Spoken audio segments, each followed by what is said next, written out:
That was very loud, actually. Huh?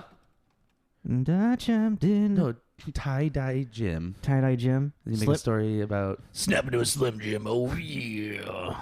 Tie-Dye Jim, haven't you even ever heard of? Washing your goddamn clothes out. You smell so fucking funky that time. This is Tommy. It's Jacob. This is Tommy and Jacob's mixtape.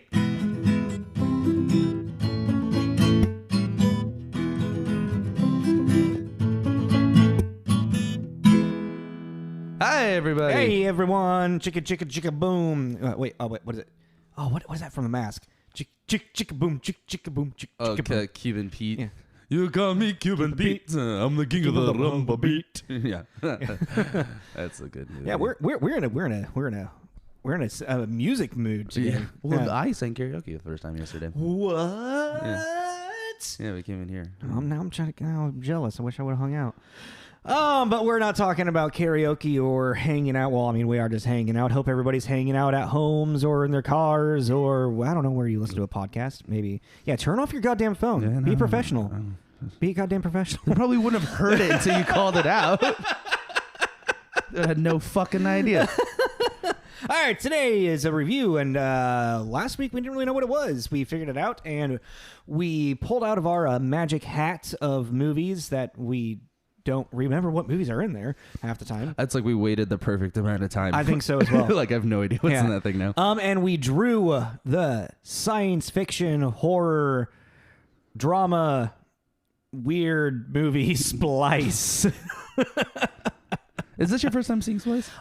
Actually, yeah. Oh. I thought I had seen it. But you were like, and I'm sitting there watching, I'm like, I have no idea what any of this, what the fuck is happening in this goddamn weird movie.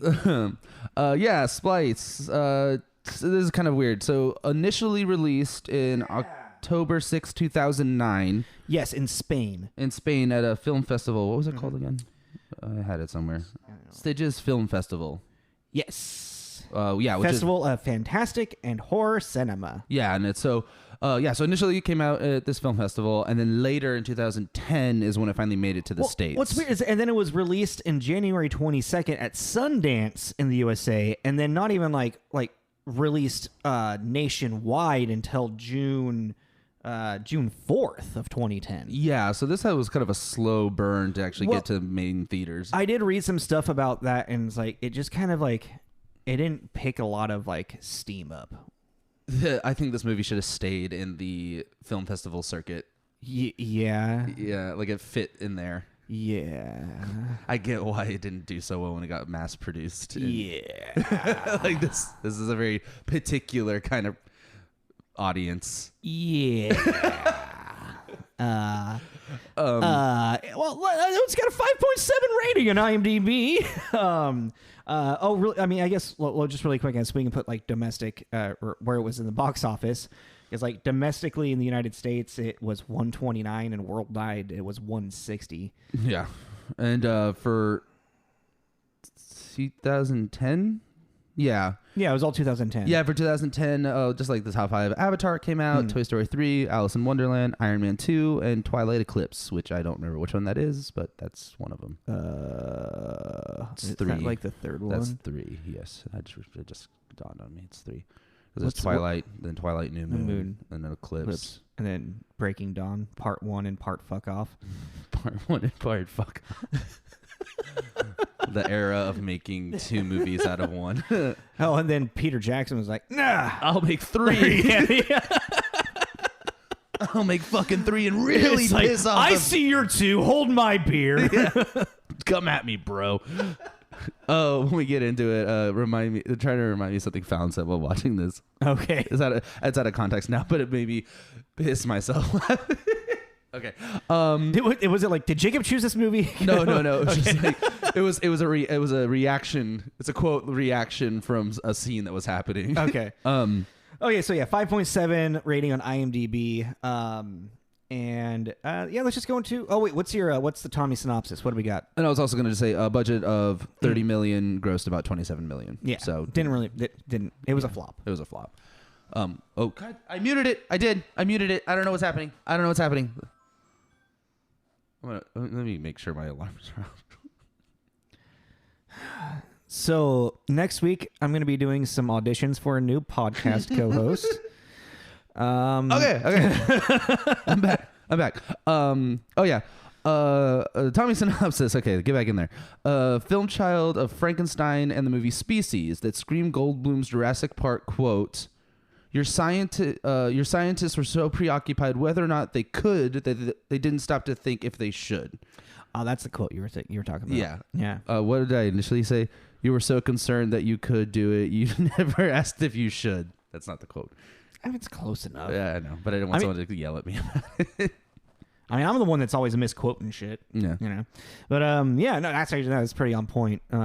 It's definitely got clearly Frankenstein vibes to it. You know. Yeah, especially because it really becomes the creator versus creation. Yeah, and like at the end of the day, because of what the creation is, makes it inherently the bad guy, and its only crime is existing. Yep. So yeah, and it didn't have to exist. So yeah, there's a very strong. You didn't have to push the button. Frankenstein vibe to this. Yeah. Yeah. So let's go into our cast and crew and whatnot. Yeah. So it was directed by we just looked up Vincenzo Natali. Yes, Vincenzo Natali, who I realize I love after looking at his list. So if you most recognized him more from like being the writer and director for the movie Cube. Yeah, which I was like I immediately thought of you. Oh, because you like Cube. Yeah.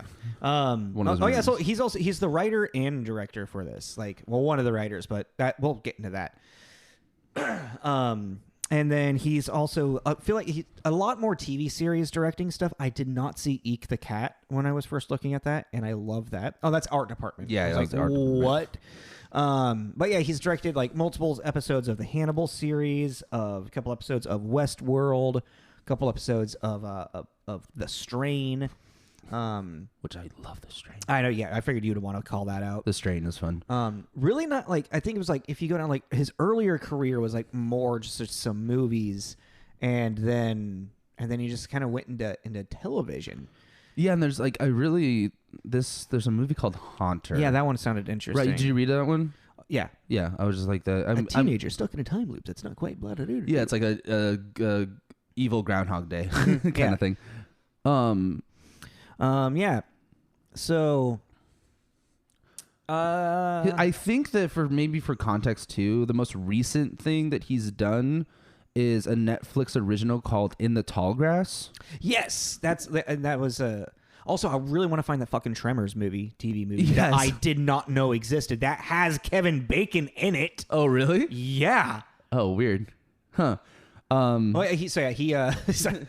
directed and 2 episodes of Lock and Key. And 2 episodes of The Stand. So, like, he's doing like relevant things still to this day. And, I was just thinking like movie. Like I didn't really actually. What is In the Tall Grass? A movie about madness, basically.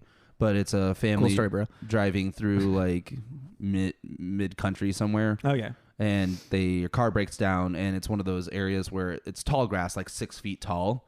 Mm-hmm. And they get out of the car, and there's something in the grass causing them to go a little cuckoo. The Happening? And no, not like that. I don't know. Sorry. It's like Amityville Horror. Oh, I think I saw trailers for this shit. Like the dad starts going. And then they get lost in it. They get lost in the grass, and then it turns. Yeah. Okay. Actually, no. It was interesting. I never saw it, but I remember now seeing trailers, and I was like, I think I would. I'd watch that. Yeah, like it wasn't great, but I didn't hate it. I was like, this is an interesting movie. Like, okay. So then, yeah, he has like the same. Yeah, like, is there anything that he wrote that he didn't direct? I didn't really write that down because I just kind of like kept him tied to. That's a good point too. Because the Cube and like whatnot. Because he has a very short writing. He wrote In the Tall Grass as well. Wrote Cube. He wrote a segment for ABC's of Death 2. There we go. Utopia. Yes, yeah, so, I mean, he also directed ABC's Death 2 as well. That's that segment.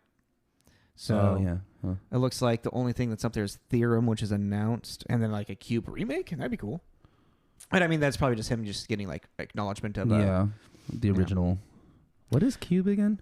Cube is the one with like the people that just like wake up in like this like weird futuristic like cube room that you can go up, down, left, or right for all 6 sides of a cube, and each room is booby trapped. Okay. I thought you've seen Cube. No, it's one of those you've been trying to get me to watch for a long time. I always bring it up, and you're like, no, Jacob. I always swear I hear you say, like, no, I've seen it. I'm like, I'm like okay. Yeah, no. I just said that to shut you up. Yeah, possibly. Fucking asshole. But no, I think you would really like it. Yeah, I just got to get around to it. But yeah, so it's also billed for writing, like writers on it as well. Antoinette Terry Bryant and Doug Taylor. And well, I want to actually give a really quick shout out. Executive producer on this was Guillermo del Toro. Yeah, which is funny too because the strain is del Toro. Mm-hmm. So well, they're clearly buddies. They like working together. Yeah. Yeah, that was actually interesting. Just like see his name in the credits for executive producer. I was like, oh, you're like that makes sense. Weird ass monster movie. Weird monster movie with del Toro's name attached to it. Like no way. Yeah, crazy. That's a crazy thing. Weird sex scenes. What? Sorry. Spoilers coming. So literally Antoinette Terry Bryant is like non-existent. Well, even Doug Taylor to me too. Well, Doug Taylor, he has writing credits. He has an IMDb page. That's all, folks. He has an IMDb page. But it's like there's one other thing on there that's like a short film, and I was just like, what? And then I even tried to like look her up on Google. I tried to Google her. Yeah. I tried to like. I went into like kind of detective mode. But like, is she alive? Like, what has happened? Where does this name here? Who is she? And then nothing. Nothing. Weird. Nada. I have no idea. That's so weird. Yeah. So I'm trying to find her a little, just because I mean, Antoinette Terry Bryant, if you're out there, please reach out. I am worried. I want to know if you're alive. Yeah, because even I Can See You a short in 2014 is the last thing she's credited with. There's no picture. There's nothing. Weird. Nada. That's really bizarre. I know it's and that happens every once in a while, which also makes me wonder if maybe like it's a like I don't want to say a stage name, but a pseudonym. No, not a pseudonym. A fake name. A pseudonym, right? Isn't that it? I think a pseudonym something different. Like a ghostwriter name. Yeah, I guess. Yeah, that would be like pseudonym. It's R.L. Stein. Let's put it. R.L. Stein is the hidden writer on this. That's maybe. Yeah, maybe that's not. It's like not person. Yeah, like I mean, it's a person, but it's not a legal name person. Because like what was it? Garth Brooks performed under the name of like this like emo guy, like Chris something, for like 4 or 5 years in the 2000s. I never heard of that. Oh, dude, you should look. Dude, Garth Brooks is also fucking insane. Out of his goddamn mind. Yeah. Well, that's for a future conversation. Okay. And then the other one's Doug Taylor. Yeah, Doug Taylor, who I just wrote down like he's like writing credits. A Christmas Horror Story. I want to watch that. They Wait. Dark Net. A short. There was another show or movie I want to say it's called Dark Net, but this one was like a very unknown type of show. Those are really, it's like, honestly, I'm saying these names just so there's names to be said. I don't think anybody.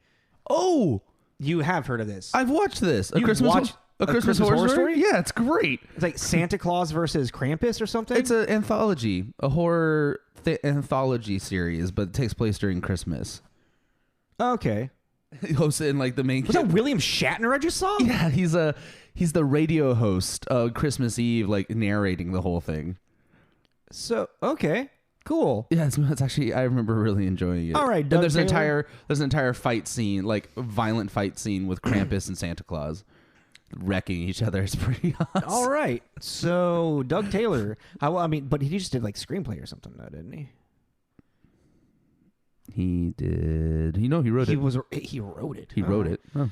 I wonder if he's just one of the written by because it's an anthology. You know what I mean? Yeah. Oh, yeah. Like he wrote one of the stories. Yeah. But still, Doug Taylor started writing apparently in 1988. Took a hiatus till 2003. Holy shit! Oh my god. Yeah. Weird. But yeah, like Jacob was saying too, this is kind of a weird episode, mainly because the writers aren't. This is a lot more Vincenzo. Yeah, and then also like the crew too is I think the shortest crew we've ever had for cast. Yeah. Well, yeah. But like, cause where was it? For making this movie, this like apparently after the success of Cube or it was mildly successful. Vincenzo Natali, he had this idea for this movie back in the late 90s, but just like the technology wasn't there, right? The technology just wasn't there yet. So he continued wanting to have this one happen and whatnot, and he finally was able to get it made, clearly. Let's see, in an interview, I don't think it could... Wait, sorry. Oh, yeah, and that's in response to sequels, which this movie does not need a sequel in any fucking way, shape, or form. What? This movie needs to exist as it is, and let the future decide if it's remembered or not. We remembered it somehow, and I had never seen it. I don't even remember why I watched it initially. This is my third viewing of it. Really? Yeah. Okay. Because I watched it once, then we watched it again because she didn't remember it. I'm curious for myself what movie I thought I had seen. Oh, like what in your brain replaced this? Yes. Species? No, because I'm very much familiar with Species, because that movie I saw that way too young as well. I think I saw that when I was like 10. That's like she's like a praying mantis alien, right? She eats people she sleeps with. Yeah. I haven't seen it since I was like 10. I just remember hot and naked lady turning into an alien and killing people, really. Yeah, I think that's kind of the gist. Which is kind of the gist of it. I mean, if you haven't watched Species, there you go. Now you know the story. Blonde bombshell also. Blonde hot model turns into weird alien while having sex, preying on men. Yeah. I mean, there's some type of feminism in there somewhere. I kind of want to, after watching this, I kind of want to rewatch it. I'm like, because I remember being there's bad. 4 of them. Yeah. I remember being really bad, and they just got worse and worse. Worse and worse. Like plummeting. Because those also didn't need sequels. And it was pretty much like the same. I feel like they were the same story, just rehashed each time. Yeah, I think it was all of them were exactly the same. They were, yeah, I think they were all exactly the same, but they just got worse and worse. Yeah. Yeah. Well, I mean, Splice is a little bit better than that. Splice is interesting. Yeah. They definitely took some gambles with it. Okay, where are we? We're about to probably go into crew or a cast really quick, but I want to do a quick shout out to maybe this. I found an interview with Vincenzo, where he's talking about, or maybe it was just Bomb Report. Oh no, this is just that's the flop of it all. No, maybe there was something in here. I forgot to copy and paste my notes this time around because of stupidity. Oh yeah, it was almost about to be sold to Sci-Fi Channel before it had like a theatrical release. Oh really? Yeah. There's like when I was saying like it had kind of like a weird history. So yeah, this is really interesting. A website that I found called bombreport.com, and it just kind of like talks about movies that like had really bad, like that flopped essentially, and just like the whatever kind of history they have on it. So like Senator Entertainment signed on a distributor for like U.S., Germany, and Spain. Then the U.S. distribution arm went bankrupt. It went back on the market. Movie appeared at Sundance, and how it had a deal for private investors to commit through Sony, but that never materialized. And then they thought it would never actually like see distribution. And then Sci-Fi was thinking about doing it, and then Dark Castle Entertainment saw and picked it up, and that's why it took so long to like get into like actually like get into theaters. Interesting. I can't find that quote anymore. So let's not worry about it. Let's move on to cast. So, and it's like there really is only 3 main people, like 3 really namely actors in this. You know, like top billed stars type thing. Number 1 being Adrian Brody.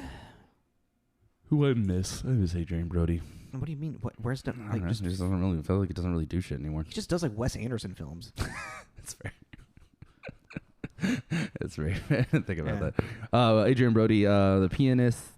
Yeah, I think that's probably The Village. Not The Village. Is he in The Village? Yeah. Who's he in The Village? Oh, he's the the slow one, The right? brother, Yeah. I the forgot blind woman's yeah. brother. What is her name? Fuck, I'm totally the blanking. actor. I can't remember. Oh yeah, it's Grand Budapest Hotel, Predators. So I was like, talk about doing like just rehashing a tale. Yeah, right. I liked that movie. So he has like 74 acting credits. Brothers Bloom, I think is my favorite. What is the first movie you can remember seeing him in? Jacket. Same. I think The Jacket is the first I remember, and then it's either The Jacket or Village. It's The Jacket for me, 100%. Did that come out before The Village? I feel like they were around the same time. Yeah, I feel like they were around the same time. And I was sitting there, I was like, I remember when I went and saw The Jacket with my friends. Like, I had one friend that's like, yeah, this actor Adrian Brody, he's so good. I'm like, I don't know who you're talking about. He's like, you don't know who Adrian Brody is? I'm like, I don't know. The Jacket's the time travel thing, right? Yeah. And then I looked back at his like IMDb. It's like, I don't know what the fuck my friend was thinking. The only movie that he could possibly have like recognized him from is like The Thin Red Line or something. So it started to make me wonder which movie was Adrian Brody's like breakthrough role, you know? Well, it's also like I couldn't realize I haven't seen a lot of his stuff. I know, that's why I was like, dude, he has 74 acting credits. But he started acting when he was like a kid. Like he's in Angels in the Outfield. Don't remember him. I don't remember him in that. Right? He does a voice in King of the... Oh, no, that's not a voice. Oh, that's not a voice. What is this King of the Hill one that I didn't open up because I just thought it was the show? Oh, that's a weird movie. That's Steven Soderbergh movie. Oh. Discovering things. Anywho. But yeah, like he's a child actor. But like... Yeah, I mean, because all the like 90s to the 2000s, exactly. I haven't seen any of this. And like The Thin Red Line, like the biggest thing that Terrence Malick was doing in that was literally hiring like young 20-year-olds. Village 2004, Jacket 2005. Okay. Yeah, because that's the thing. Okay, yeah, like starting here. So 2004 till like 2008. He was in a lot of stuff. He was in a movie every year. Was 2002? Yeah. Oh, damn. So that was his breakthrough role then. The Pianist, yeah. I thought that was later. So, yeah, The Pianist was probably like his big breakthrough role where he could really show his like leading man chops and whatnot. Maybe Summer of Sam and Thin Red Line kind of helped to like put that up as well. But, okay. All right. I'm really The Singing Detective. Okay.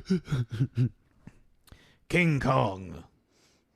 But, yeah, it's like, yeah, literally it's post like 2004, 2000, no, it's 2002 from The Pianist. Everything is like, okay, now I like all of these names. I can like, yep, okay, know that movie, know that movie, know that movie, know that movie, know that movie. Yeah, but there's just a lot that I didn't.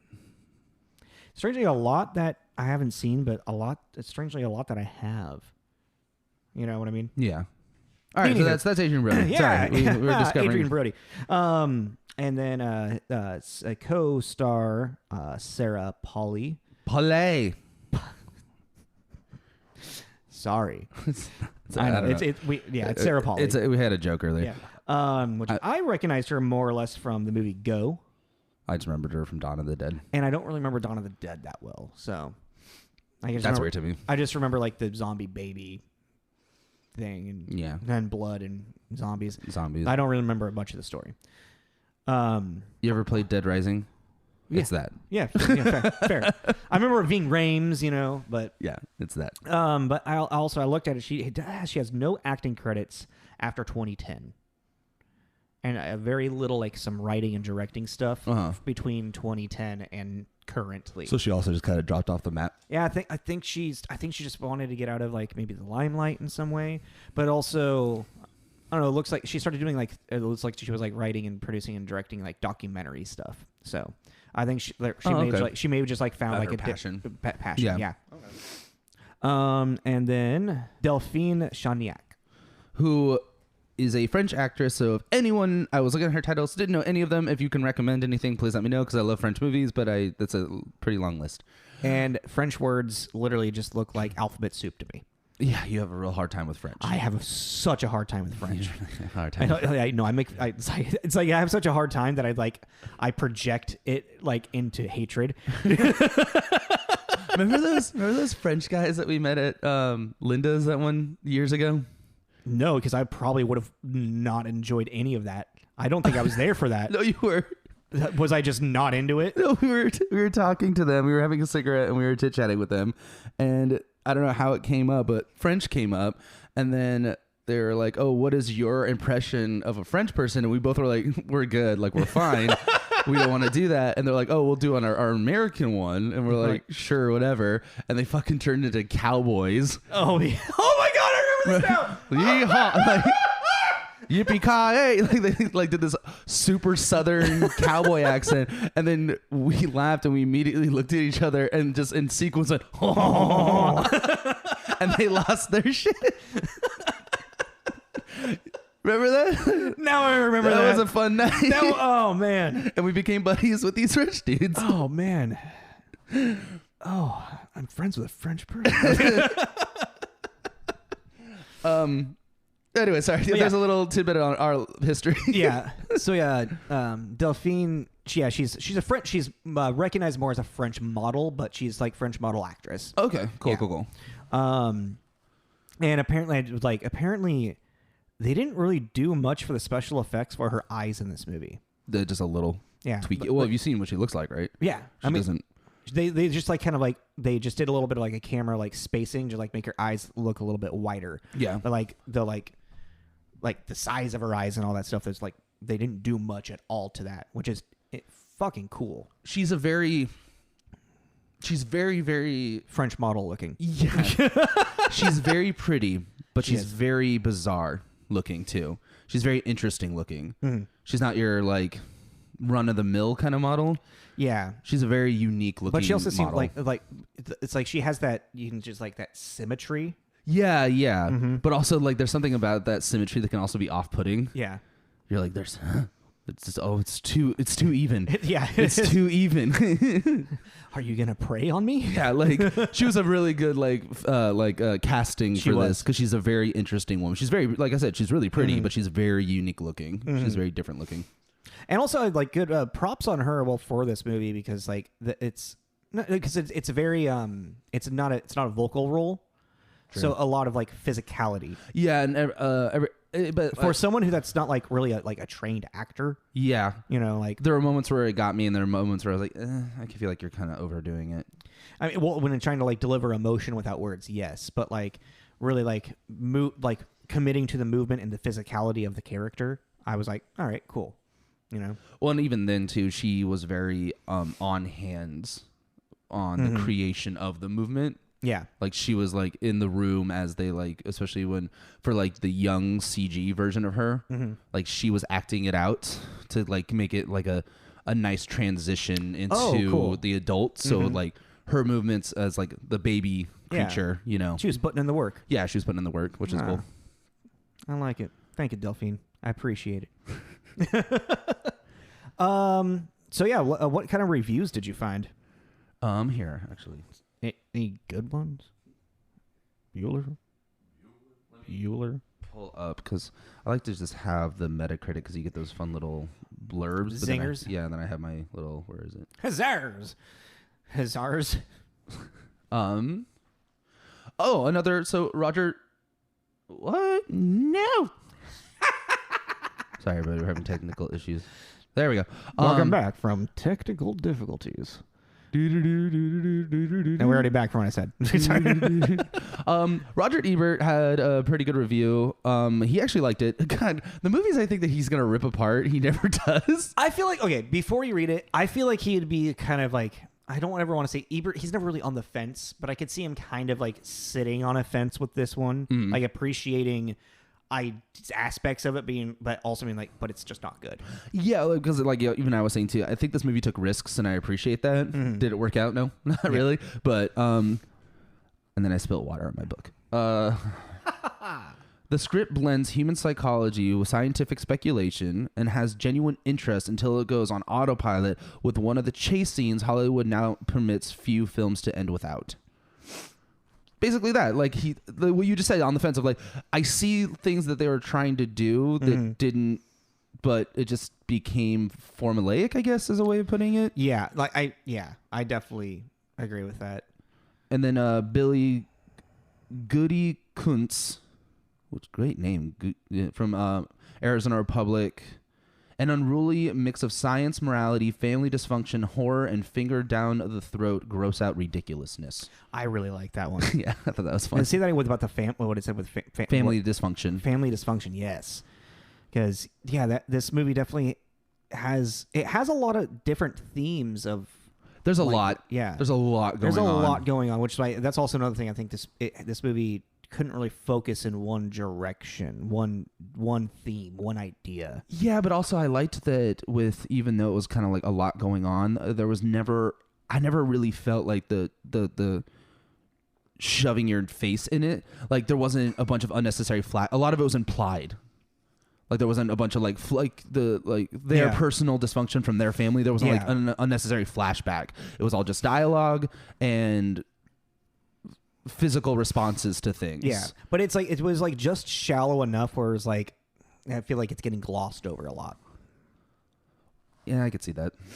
It's like I feel like you're just kind of like you're forcing an idea of this character development just to make it make sense on why it's happening, not like not a thing that's like flushed out to understand like, oh, this is why you're like it. It's like, oh, I guess that's why you're like that. Yeah. You know? Mm-hmm. But yeah. Joe Numier Daily News. Splice is an unholy mess because it fuses together the worst parts of every bad medical monster thriller and then boldly cranks up the ridiculousness. Yeah, I mean that's a 0 out of 100. Yeah, but then like these ones are like rough than regular people. Oh, those the normies, the muggles. We don't use that word. I'll use whatever. What is the bad one in Harry Potter? Muggle? Yeah, Mudblood. That's what it is. What the fuck is that? That's like a really bad way of saying Muggle.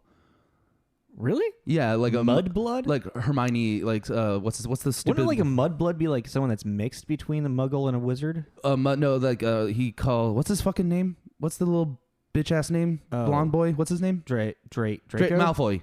Draco Malfoy. Yeah. Yeah. He calls Hermione that because Hermione's parents are both regular. Like. Oh yeah, they're both Muggles. So yeah, they're both Muggles. So he calls her. I don't know why I enjoy saying that word so much. So he calls her a mudblood because. It's not a pure heritage kind of thing. Which he is pure. Yeah. He's a fucking weenie. I fucking killed Dumbledore. No, he didn't. Snape did. Nope. Oh, wait. Yeah, Snape did. Oh, that's right. And then Draco disarmed Snape. Wait. No, because how... So wait. Oh, wait. Because I'm trying to figure out how Draco was actually he was the one that actually deserved the wand. Because he disarmed Dumbledore. That's Snape right. Yes. Killed Okay. And that's why Voldemort thought that Snape. Was in charge of the Elder Wand. Okay. We figured out Harry Potter then. All right, let's talk about Splice now. Indigo might totally send us a text, be like, "Listen here, morons. That's not what happened." Okay.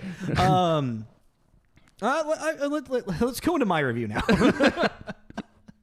Oh man, this is a rough episode. Sorry, we'll get there hopefully. All right, guys. So, just so I was like, I did enjoy this movie a little. I don't know. I'm really weird about. I'm on the fence with this movie. Like I was talking about with Ebert. So, all right. So, like the story of Frankenstein and Prometheus before that.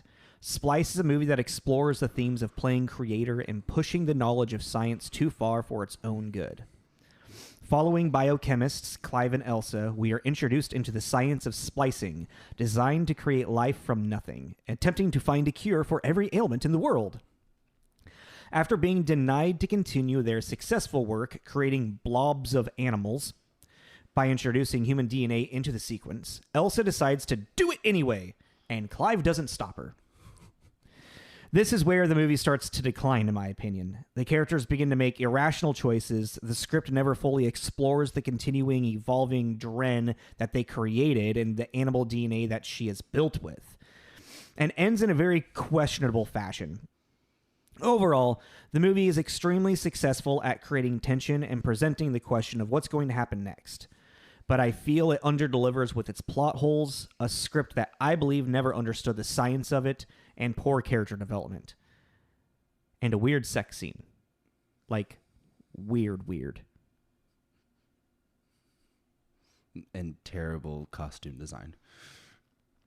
Their outfits irritated the living fuck out of me. Their outfits? What do you mean? Like, I don't know.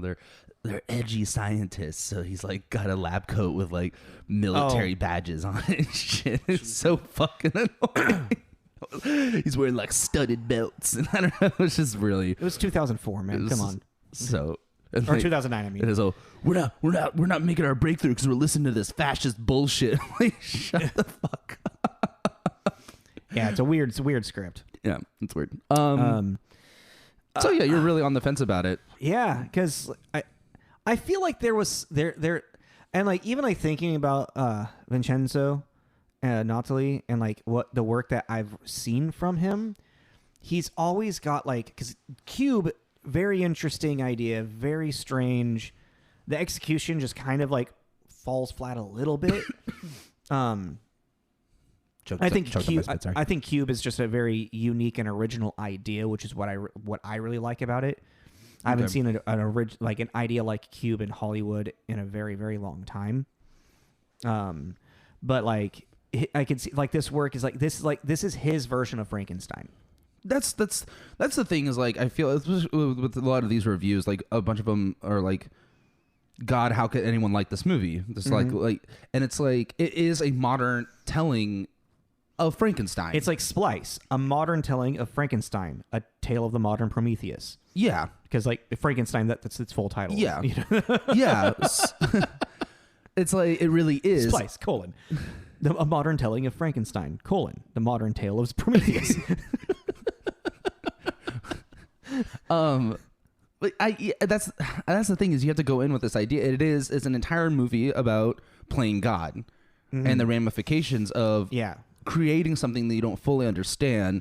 And that's why even with when you mentioned the erratic decisions, of course they're going to be erratic. They don't, and that's like there's a whole scene that like when there's a scene where Dren's sick and she's just screaming, "Do something," and he's like, "Do what?" Yeah. We don't know what this thing is. We don't. And he even says, "Give her a Tylenol." I don't know. Yeah, like, right. And it's like, yeah, like, what do you want him to do? You have no idea what this monster is. Like, I mean, he was clearly trying to kill her. Oh yeah, totally. And it just, and it's like, oh, she's in. I looked up out. I was like, do you think he just got lucky? She's like, oh yeah, 100%. He was totally trying to kill her. Or is that luck, or was that unluck? Depending on how you look at it, either way. Because I feel like lucky that he didn't piss off his girlfriend. So much of the like this movie, like if like Dren, man, yeah. The thing I didn't realize, and like it took the third viewing to like really click for me. Elsa's the bad guy.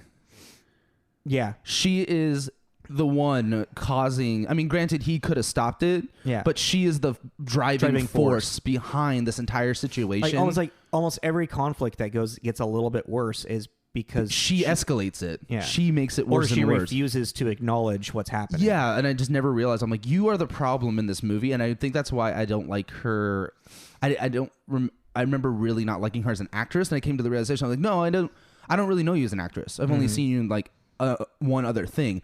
This character put a bad taste in my mouth for you because I think she's fucking infuriating, and I don't think she's not a very well written character as well. Yeah, because like her choices are so irrational and very back and forth. Like, I mean, I guess the only thing you could like really like justify with her choices in this movie is the fact of wanting to connecting to this creature as if it's her child. But then why would she do that after you have your arm inside of its goddamn like uterine channel or whatever that it almost killed you? Like she gets like bit or stung or attacked. The stingray aspect, and then like goes into anaphylactic shock. Oh, and by the they show you what she's made of. By the way, what do you mean?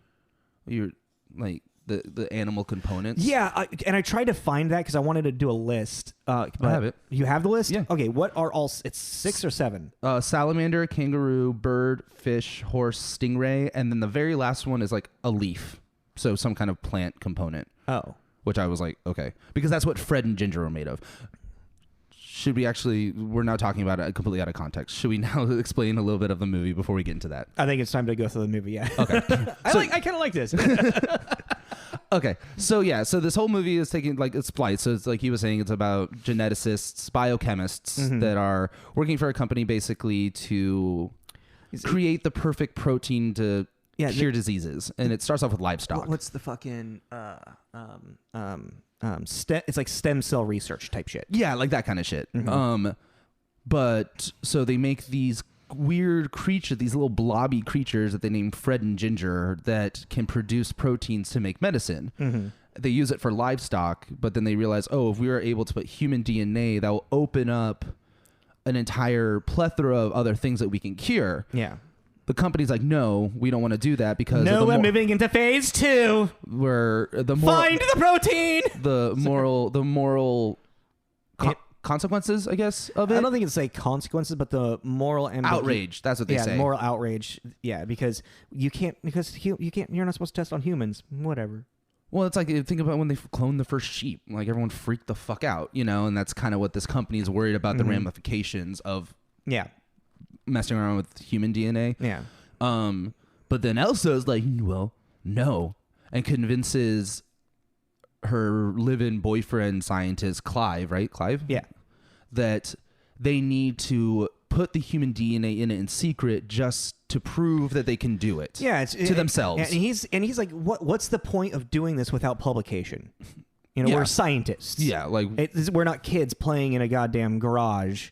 Yeah. It's like we're meant like he's like, there's no point in doing this if we can't actually like publish it or do anything with it. Yeah. But she's like, no, like, wouldn't it just be fun? Like, no, if we could. Well, yeah. And then and he goes, fine, whatever. And they prove they can do it. And then he's on the impression they're going to put it on ice, basically. Yeah. This cell they're both under the impression they're going to, but then she runs out and puts, that's right. But she had planned it because she changed the locks and everything. So she basically then takes this and runs into the room to put it in like a synthetic womb, pretty kind much. of thing, like a simulation.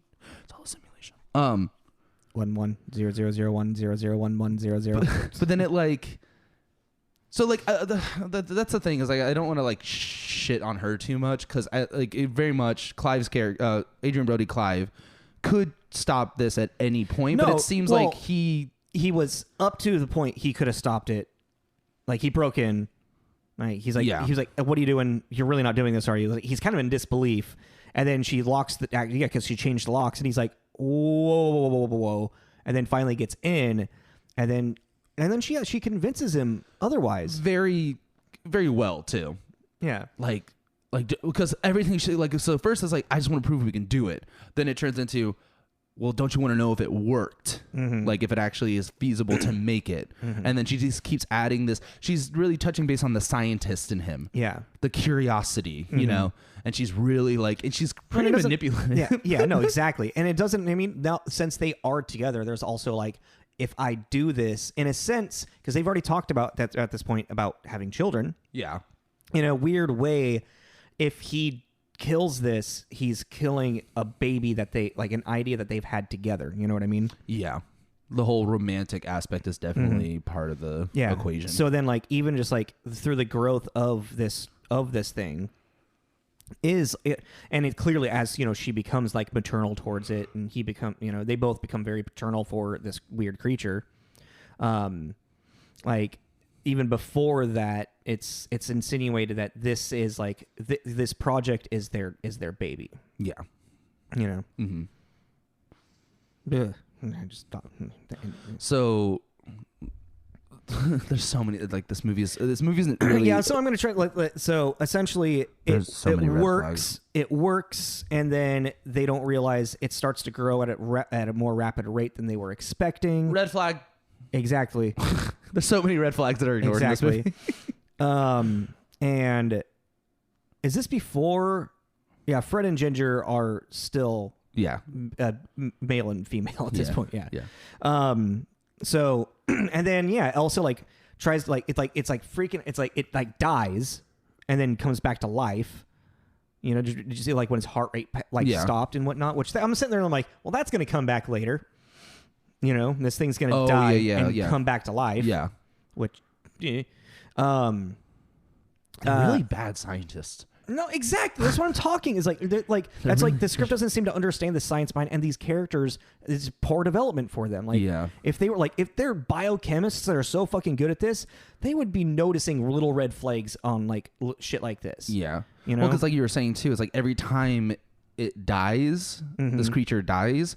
It's a metamorphosis. It's changing every time. Fucking pay attention to that. Like, so, and then also reaching into like a fucking a breech birth for like a cow or a horse, like reaching up and like trying to pull it out manually. He's not having any idea what this thing is. Yeah. And then it pulls her in farther and attacks her and like almost fucking kills her. Yeah, like what was that? Was that the venom? So probably whatever, like the toxin that a stingray has. Yeah. Okay. And then also this one thing that they point out is like, well, there's no predatory features in this, and then Clive is like, well, human. Yeah. Because humans are front face. That's actually a key thing to think about. Is like you can like in this when Dren is first like birthed and whatnot, its eyes are very split. And over time, they start to get more forward. And as they start to get more forward-facing, the more predatory aspects show themselves. Mm-hmm. Yeah. She was cute when she was like a little two-legged thing. Yeah. Like a little weird naked bunny rabbit. Yeah. Yeah.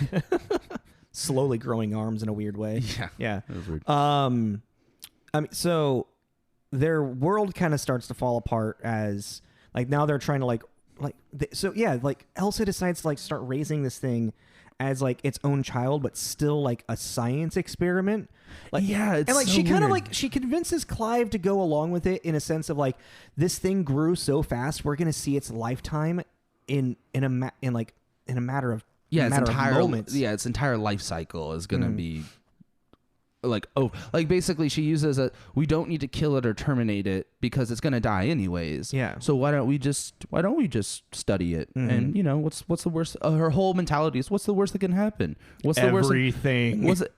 Even with things escalating too. What's the worst that can happen? A lot, lady. Like so, like big red flag is like they're now like they're going to present their whole findings with Fred and Ginger, the weird animal blobs. And weird animal blobs. Apparently Ginger had switched sexes. So then it was when they opened like for them like to, as they put it, it's like imprint together, which is could you describe like what imprinting actually is in like a scientific term? Like, like I'm trying to think of it in words. It's like when two creatures of like a similar species first meet and they actually like... You ever seen Avatar? Remember when they touch braids? There we go. That's what they're doing. I never really think it was that much of a sexual thing, but... That's what I thought. All right, fair. Isn't like when two dogs are sniffing each other's asses, like that's kind of imprinting, isn't it? Remember how Jacob in Twilight fell in love with Kristen Stewart's baby? Oh god damn. That's what happens. All right, anywho. That weird little nugget of information. Remember, I used to be in love with your mom, and then I met you, little girl. And I was actually in love with you when you were a fetus. God. That's a thing that's in a book and a movie. Well, yeah, so Fred and Ginger essentially... Well, an interesting aspect real quick about this, too, is that everything's falling apart, and it's very... That's the thing. There's a lot of these themes. It's watching their relationship and their work life is falling apart because they have a new baby. Mm-hmm. They're under stress like new parents. That they also have to hide from the world because it's a dirty little secret of their own scientific creation. Yeah, so everything's kind of falling at the seams. So this research they're doing is going to the wayside because of this secret little project they're doing. So unbeknownst to them, Ginger has now... her estrogen levels have dropped dramatically and she started producing testosterone, has become technically a male. Mm-hmm. So when they put these two things together in their conference, it's now two alpha males fighting for the same space and they end up ripping each other apart. Mm-hmm. And so that then leads to them losing money, grants, and whatnot. Their status at this company of being the top researchers because they royally fucked up. Horrifying scene of blood just splattering across that panel of like donors and shit. Oh my god! When I was sitting there, I would just be sitting there like, oh, whoa. I'm not very squeamish. I'd be like, what the fuck? That was awesome. Like, that was intense. Encore! Do it again. Bring out the next ones. But yeah.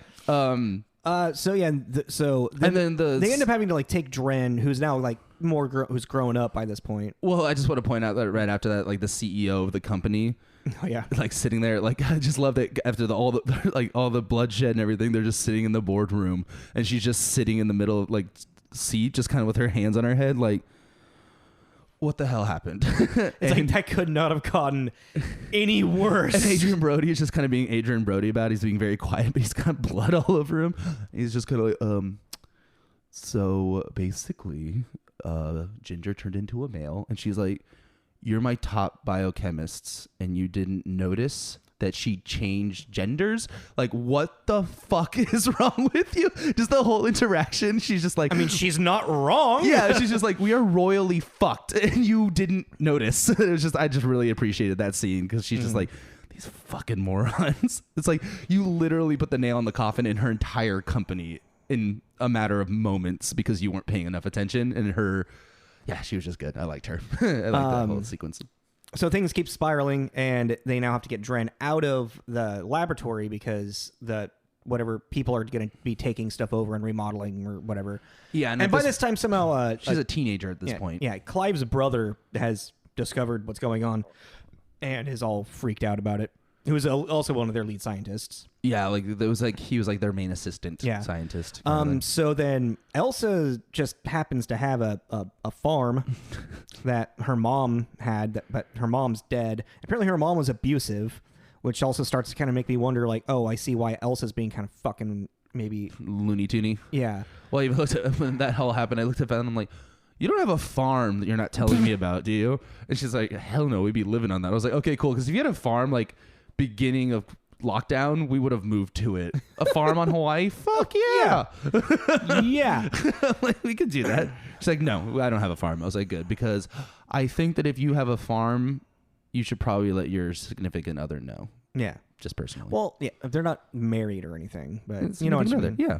They live together. Yeah. Don't have a secret property. That's sketchy. Yeah. And also don't have a secret farm. Yeah. That's really sketchy. Like, why? Well, I mean, it's secret because she has trauma attached to it. She doesn't want to think about it, which also, why don't you just sell it? But yeah, trauma manifests in its own ways. Yeah. So yeah, they take Dren out there, and like things just start spiraling even more. Like this is when things get really fucking weird. This is when it gets real Freudian. Yeah. It gets real Freudian real quick. But like, I was thinking about this earlier, is so just to kind of like give spoilers, like for whatever reason, Dren and Clive, Dren is like kind of strangely somehow seducing Clive. Well, yeah, and this is like weird too, because, and this is just an interesting parallel. In the beginning of Dren's life, her and Elsa really got along, and Dad Brody did not. But as she becomes more of an adolescent teenager era, when she wants to start as an animal breeding, then they develop a closeness, and then it very quickly turns into a sexual thing. Like, that escalated quickly. No, it didn't. It built itself in a strange way as well. Did it? I feel like it did. Because there's the moment of him being like, "We love you" on the roof in a very paternal way that gets her to turn around. But I don't know if that's the beginning of his connection with her. For him, it's paternal. For her, it's it's a connection of a male being. Well, yeah, and it's like, and he kind of touches base on it too. But it's like, because like when he's like, you used your ovum. Yeah, no, but I mean, like, about the whole, like, of course this creature is going to be confused. The only interaction she has had with anything, it's the Audominus Rex. She's finding her place in this food chain, basically, and she has millions of years of evolution from all these different creatures, but she is the only one of her. Yeah. So, yeah, granted, she has all these instincts, but they haven't been developed. They haven't been refined. Yeah. So she's, like, flailing. She doesn't know what she's doing, you know? I ended up feeling really bad for Dren. Yeah, I mean, yes, you should, because it's a creature. Yeah, it's like that. It's that sympathy that you end up having for Frankenstein's monster. Yeah, of like this poor thing is just like I didn't choose to exist. Yeah, like 100%. But go ahead. Sorry, I derailed you. Because so there's that moment where like Elsa's starting to kind of like make that disconnect, and like. Because Elsa's now staying at home. Well, Elsa like puts makeup on Dren and whatnot. Oh yeah. Oh no. But also, what I thought was really interesting is that she starts totally manifesting her own mother's really terrible parental habits. Yeah. Like even after the makeup, she says, "Look how pretty you've become." Yeah. Like, do not say that to your daughter. Yeah. That's fucked up. That's not a good message to be doing. No, and then even like when she like rubs all the makeup off, it's like erasing. Yeah. We kind of at that point too, where that quote made me laugh really hard when we were watching it. Which one? Fallon. Okay. Want to bring up. Oh yeah. Let me finish my my thought here. And so like being like a good father type figure, Clive is in there. Like dancing with Dren, like, we're going to have fun. But then like, as he's dancing, something kind of like happens, and he's like looking at her a little bit differently. And one thing that I kind of made a connection with, like they bring up with the animal blobs, is they're reacting to pheromones. Yeah. So he's starting to he's looking at her, and he's realizing he sees a bit of Elsa in her. Yeah. And he's like, oh my God, she fucking used her own egg. And then on top of that, Dren, being the weird animal hybrid human thing that she is probably, producing pheromones that's going to like really lure Clive in and not think clearly in a big way. So that's when he kind of like, okay, we need to stop, and like stops abruptly, like calls Elsa out on it. But then like he keeps thinking back to that feeling, like it's kind of like a drug type thing of the pheromone that was produced from Dren, which then leads to the inevitable weird sex scene that they have, which also is foreshadowed very well when when Clive and Elsa have relation on the fucking couch, right, with Dren next door. And watching. And while she's watching, so Dren is learning like this is a habit, like this is a mating habit type thing. Yeah. But yeah. The quote. Well, like the reason that Dren gets all upset too is that she in this farmhouse finds a cat and is keeping it like a pet. Oh my God. And then Elsa takes it away for some fucking reason, even though this poor girl, this creature is alone and is like her only friend. And just I'm like sitting on the couch, Fallon's sitting behind me, and the cat gets taken away. And I just hear Fallon go, "Oh, now she gonna fuck your boy." She gonna fuck your boy. It's so good. It was so funny. Took her cat.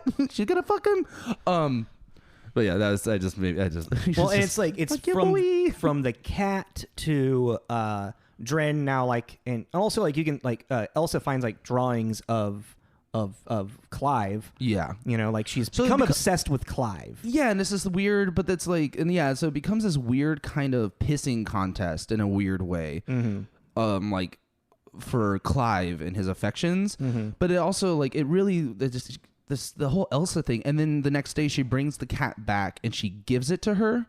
That's after she's already like chopped the tip of the tail off. Oh no, that's before that. Yeah. No, but it's like, I'm like that right there too. You're doing psychological warfare with this thing. Yeah. You're now allowing her to have this creature. You know what I mean? I'm like, it's just, I don't know. Just Elsa and Dren is also like, now it's like, in order for be like alpha female type thing, like is going to kills the cat to prove that Elsa, like I am stronger than you, like fuck, it's like leave. Yeah. And gets ready to kill Elsa. I forget exactly how Elsa like gets out of the situation. No, she gets Elsa on the ground and is like over her, just like a display of dominance, and then she takes the key. That's right. And then Dren tries to run. That's right. And then she tries to get out, and then fucking Elsa hits her over the head with a shovel and knocks her ass out. And then like all like parental like maternal instinct is out of Elsa, and now Dren is just a science experiment to her. Yeah, so she gets her on a table and is like going to cut off her tail because that's like her weapon. Which does cut off the tail. But also the entire time she's like recording it as if it's a science, but she's being spiteful. Yeah. she's again participating in some kind of weird psychological. She's got some shit going on that she hasn't dealt with, and then now Dren becomes kind of the target of her misguided attempts, I guess. Yeah. But yeah, so this is where everything kind of sprawls out. So she cuts off her tail. Brody shows up. God, Brody like has no kind of real fucking oomph to him in this. He kind of walks in like, what are you doing? Like, no, what the fuck are you doing? Like, he never stands up to her, really. Yeah. And that's kind of like what also is a problem. But he then gets Elsa out of the chair, and then they have sex. Oh, I mean, Dren, sorry, yeah. And Elsa sees it. Well, there's before. I mean, he gets Dren off the table, and then like Dren kind of like runs away, and it's like he's seeing her. He's like watching. He's like trying to find her in the cameras, and then there's that weird scene where it's like webcam-y. Yeah. She's like in the water. Yeah, it's like he kind of reaches up his hand, and it's almost like she can feel him like wanting. Yeah. It's like a really weird. And then he goes back out there, and then she seduces him in her own way as well. And then Elsa sees it. Sorry, we're jumping around because essentially, so but then Elsa sees it, and I do like that I was really curious about how he was going to explain his way out of that one. He doesn't even try to. He doesn't, but I do like when they have he finally has like the confrontation, everything he says about the whole thing. It's basically we fucked up. We created her, then we locked her away. Like, now we have to deal with it. And then basically that turns into, now we have to kill her. Yeah. Which I'm like, yeah, but I don't know. Which then, but she's already dead. Yeah. Red flag.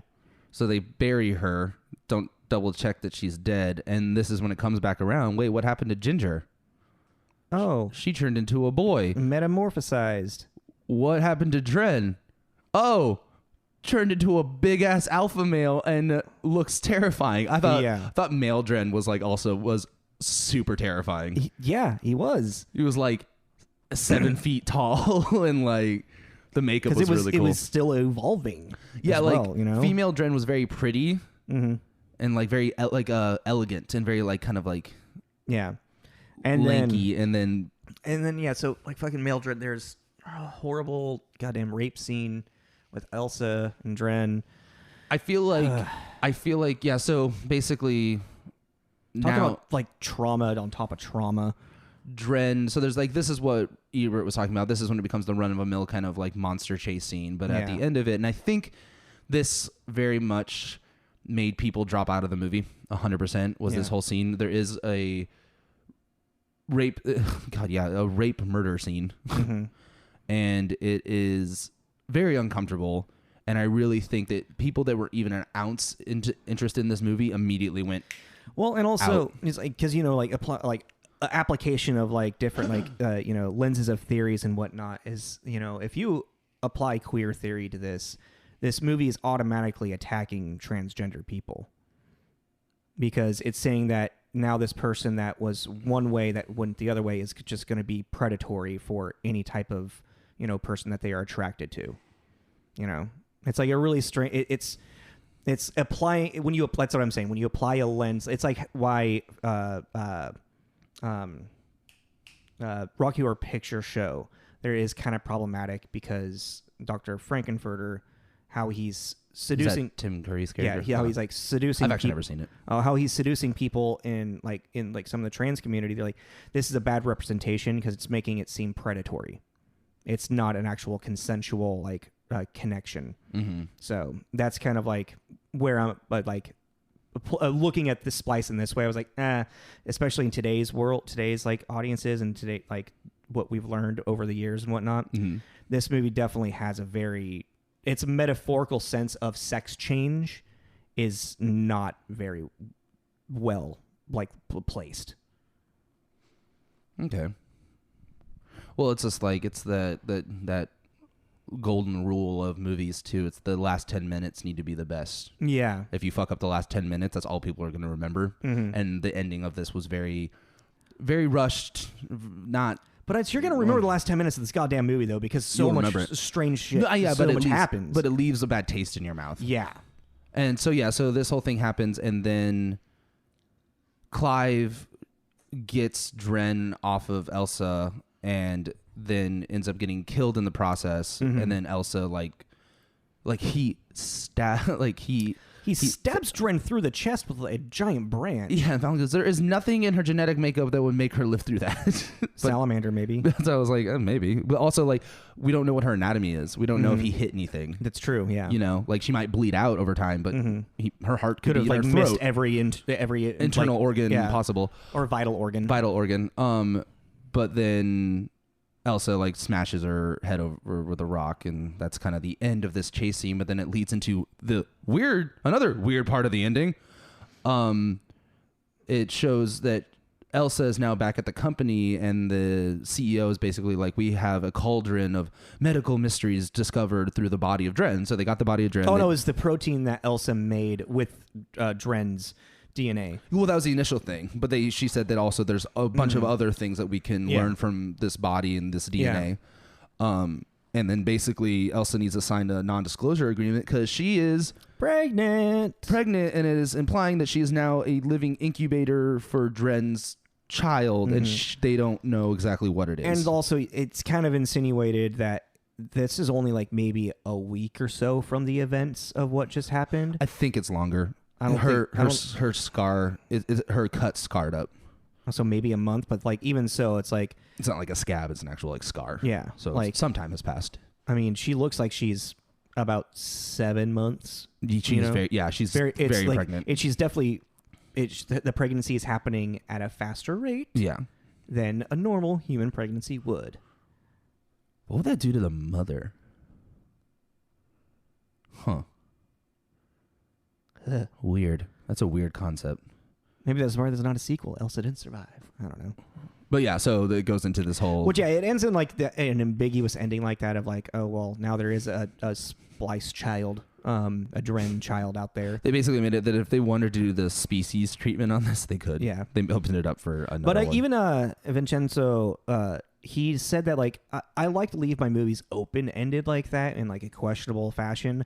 It never means that I'm anticipating or planning a sequel. I just he's like, I like the idea of the question at the end. Yeah, he's a Nolan type of director. So, yeah, this movie goes through quite the journey, and I really think it's everything. I would say probably post. Like going to the barn is like when the movie I'm just like, man, this movie is just like going so many different directions. It's like everything's falling apart, and you know they're trying their best to keep it going as whatever weird scientific way they can. But you know, like Icarus, when you fly too far to the sun, you know you're gonna fall to the earth. And I found Elsa to just be so fucking infuriating. Well, and like every decision she made just made it worse. Well, and like Clive isn't really like he doesn't really have like the backbone to really step up and actually stop her. Yeah, and that was like something. There is just on that note too. Like he has a interaction with his brother that it implies that this has always kind of been an issue throughout like, their relationship. You've never been able to say no to her. Yeah, basically she says jump, you say how high, kind of thing, and so like. And I did like that because it was very again, it wasn't shoving your face. Shoving your face. It was just a kind of casual dialogue that I thought was a good moment. So there are moments, but I mean, if you've ever been curious about watching this, I would say check it out. Yeah, it's very, very weird. It's very strange. It is definitely horror. Yeah. It is definitely like a sci-fi horror. It's also strange that Del Toro's name is attached to it, and you know he got weird fish sex in The Shape of Water. So this made me want to watch Shape of Water again. Yeah, it's very in that it. Well, Shape of Water is more of like a love story. This is more of the horror That's version. A gothic romance story. Yeah, like this is kind of the same vibe, but it's not the romance. It's a horror. Yeah, because like I said in my review, is like I think the movie does a great job of like building weird tension because like you feel like just because like Dren's like you know.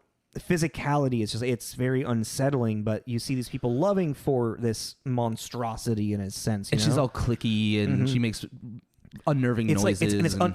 It's her behavior's unpredictable, which like automatically puts you kind of on edge. Yeah. So then with how it's like, you know, the cinematically shot and like the build of the music and whatnot, and it is like every time she's around, you're like, fuck, what is going to happen? What is going to happen next? What is she going to do next? Because I don't fucking know. Yeah. But it also kind of like, it gives a good foreshadowing with the Fred and Ginger thing that Dren's inevitably going to change genders. Yeah. So, like, when they were like, oh no, she's dead and whatnot. I'm like, no. I was in my mind like, oh, she's not dead. Because not only at the beginning of the movie did they show that a flat line comes back to life, and then, oh, wait, no, now it's... Oh, that's what you meant. Okay, yeah. Yeah. Okay, I got it. You know, it's like, oh, no, like, this is just part of its, like, process. Then when she comes back and was like, oh, no, now she's a he, I was like, oh, fuck, that they're doing the Fred and Ginger thing. So, like, there's a lot of foreshadowing and build up to this moment. Yeah. Which, that is strong. That is really good, like pieces of like writing that I really appreciated. Yeah, but it just wasn't executed in a really. It was messy. Yeah, it was messy. Yeah, but yeah. Gremlins, Mogwais, where you at? How do we do this again? I'd give this 2 Gremlins. 2? I'd say a Gremlin. Yeah, like 1 Gremlin that was just dropped in water. All right, word. Yeah, like just got dropped in water. It's got a finger in water. Yeah, it's got a finger in the water. Like it's it's getting ready to. It's about to get bad. It's about to get real bad. Because like I said, that I appreciate. I think this movie took risk, and I always appreciate that. Yeah. It definitely, like I was saying in the beginning too, it should have stayed in the film festival circuit. Like this should have been a very small like. I mean, essentially, it did for a long time, and then it got its, you know. Yeah, but that's why they shouldn't have done that. They should have just left it like. Yeah. But yeah, I mean, like I say, I don't know. Like I said, I already said this, and I'm just gonna say it again. Yeah. If you had any interest in it, I say check it out. Yeah, if we piqued your interest and we didn't spoil it enough for you, yeah, watch it. Yeah, it's interesting. It's a very interesting monster tale. Yeah.